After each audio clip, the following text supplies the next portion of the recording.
안녕하세요. 리얼 데블러닝 강사 전병선입니다. 오늘은 새로운 기술에 대한 두려움을 없애는 방법에 대해서 함께 생각해 보도록 하겠습니다. 개발자라고 하면 컴퓨터와 첨단 기술을 다루기 때문에 진취적이라고 인식되는 경우가 많습니다. 그러나 의외로 개발자들이 엄청 보수적입니다. 하다못해 개발 도구를 바꾸는 것도 꺼려합니다. 실무에서는 이러한 현상이 더 두드러집니다. 아직도 JDK 초기 버전을 사용하고 있는 경우도 흔찮게 볼 수 있습니다. 사실 어느 정도 이해할 수 있는 것은 버전을 변경할 때 이전 버전에서는 없었던 많은 에러를 경험하는 경우가 많기 때문입니다. 이들 에러를 고치려면 또 몇 날 며칠을 밤새워야 하기 때문에 그냥 건드리지 않는 것이 최선이라고 생각하는 거죠. 새로운 것을 받아들이는 것도 마찬가지입니다. 예를 들어 자바 개발자가 단넷 기술을 받아들이는 것에 대해 상당히 부정적입니다. 그 반대도 마찬가지죠. 요즘 개발에 AI를 도입하려는 시도가 있지만 많은 개발자들은 여전히 부정적인 시선으로 바라봅니다. 사실 저도 이 부분에 대해서는 어느 정도 부정적인 생각을 갖고 있습니다. 소프트웨어 개발에 AI를 도입하는 이슈에 대해서는 나중에 다루도록 하겠습니다. 그런데 이처럼 익숙하지 않은 생소한 새로운 것을 받아들이는데 부정적인 근본적인 이유가 무엇일까요?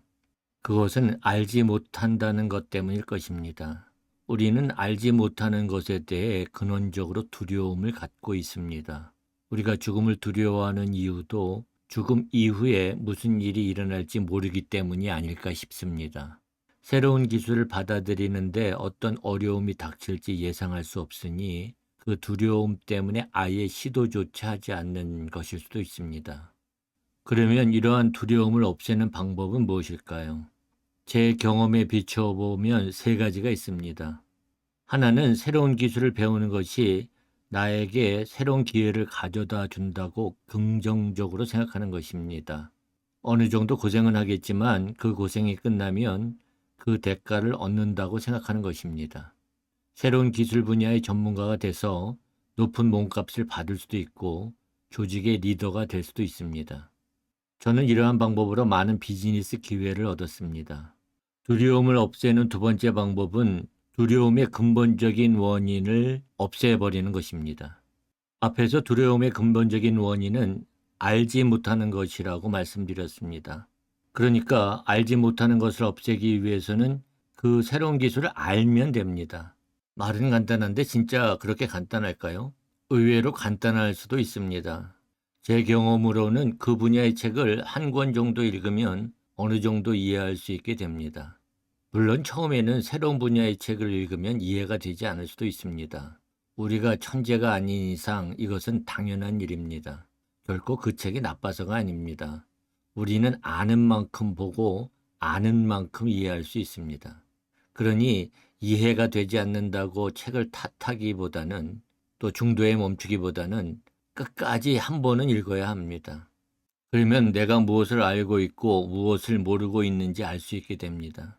다음으로 해야 할 일은 그 책을 이해하기 위해 모르는 것을 공부하는 일입니다. 그리고 다시 그 책으로 돌아와서 정독을 합니다. 이것이 반복되면 많은 것이 학습되고 아는 것이 많아지기 때문에 새로운 기술을 습득하는 일이 쉬워집니다. 예를 들어 해당 분야의 책이 600페이지라고 하면 하루에 100페이지씩 읽을 수 있으면 6일이면 가능합니다. 그러면 일주일 후에는 모르는 것에 대한 두려움은 어느 정도 없을 수 있습니다. 세 번째는 실제로 경험을 쌓아가는 것입니다. 책을 통한 지식으로만은 한계가 있습니다. 실무에서 경험을 쌓을 수 있으면 더욱 좋습니다. 하지만 꼭 실무가 아니더라도 실제로 해보는 것이 중요합니다. 아주 간단한 예로 새로운 프로그래밍 언어를 공부한다고 합시다. 책에서 제공하는 소스 코드 파일을 사용하는 것보다는 여러분이 직접 코드를 작성해야 합니다. 책에 있는 대로 코드를 작성하면 에러 없이 실행할 수 있습니다. 사실 이것도 처음에는 책에 있는 대로 되지 않는 경우가 허다합니다. 하지만 책이 잘못되어서라기보다는 아직 내가 알지 못하거나 익숙하지 않기 때문인 경우가 더 많습니다. 책에 있는 대로 코드를 성공적으로 실행한 후에도 한 걸음 더 나아가 이번에는 이렇게 코드를 변경하면 어떤 일이 발생할까 하는 의문을 가지고 코드를 변경해서 결과를 보고 에러를 해결하는 과정을 반복해서 경험을 쌓는 것이 좋습니다. 이러한 경험을 통해서 책의 내용을 더 잘 이해할 수 있게 되고 그것을 넘어서 책이 가르쳐주지 않는 근본적인 의미도 이해할 수 있게 됩니다. 실제로 저는 이 세 가지 방법으로 30년 이상 소프트웨어 개발 분야에서 살아남을 수 있었습니다. 저는 코볼 세대입니다. 저와 많은 동료들이 코볼을 고집하고 객체 지향의 새로운 개발 기술을 거부할 때 스몰토크 C++와 함께 객체 지향 패러다임을 받아들였습니다. 그리고 제 동료들이 Y2K를 끝으로 모두 IT를 떠날 때도 저는 새로운 분야의 전문가로 살아갈 수 있게 되었습니다. 이렇게 소프트웨어 개발 기술의 발전 흐름을 따라서 컴포넌트 기반 개발, 서비스 지향 아키텍처, 그리고 지금의 마이크로 서비스 아키텍처, 포멀 방법론, 애자일 방법론을 모두 경험하고 아직까지 아키텍트와 컨설턴트 그리고 개발자로서의 삶을 살아가고 있습니다. 두려움을 없애는 가장 좋은 방법은 긍정적인 생각으로 알지 못하는 것을 알고 경험을 쌓는 것, 바로 이것입니다.